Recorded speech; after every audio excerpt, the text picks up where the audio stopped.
পাবনার ঈশ্বরদীর একটি পুকুর পাড়ে হঠাৎ জমে ওঠে মানুষের ভিড়। যা ঘটেছে তা কেবল দেখা নয়, সহ্য করাও কঠিন। বস্তাবন্দি করে পুকুরে ডুবিয়ে হত্যা করা হয়েছে মাত্র কয়েকদিনের ৮টি কুকুরছানাকে। সন্তানদের হারিয়ে পাগল প্রায় মা কুকুরটি। মঙ্গলবার সামাজিক মাধ্যমে এই হৃদয় বিদারক ঘটনা ছড়িয়ে পড়তেই তৈরি হয় তুমুল আলোড়ন। সাধারণ মানুষ থেকে শুরু করে শোবিজ তারকারা পর্যন্ত ক্ষোভে ফেটে পড়েছেন। দাবি একটাই, দোষীদের সর্বোচ্চ শাস্তি।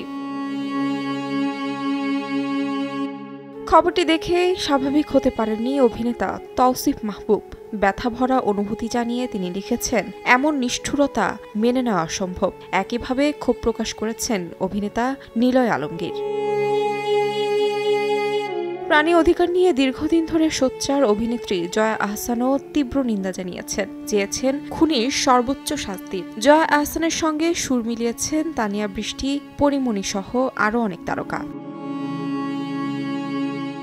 গেল সপ্তাহে উপজেলা ক্ষুদ্র কৃষক উন্নয়ন ফাউন্ডেশনের কর্মকর্তা হাসনুর রহমানের সরকারি বাসার আঙ্গিনায় জন্ম নিয়েছিল চোখ না ফোটা ৮টি কুকুরছানা। কিন্তু কয়েকদিনের মধ্যেই ঘটে যায় মর্মান্তিক ঘটনা।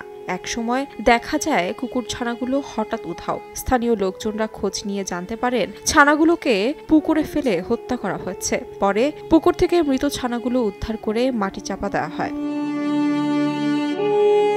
এদিকে মঙ্গলবার রাতে ঈশ্বরদী উপজেলার প্রাণী সম্পদ কর্মকর্তা আকলিমা খাতুন বাদী হয়ে মামলা করেন। এই মামলায় এক সরকারি কর্মকর্তার স্ত্রীকে গ্রেফতার করেছে পুলিশ। তাহমিনা তন্নি, সময় সংবাদ।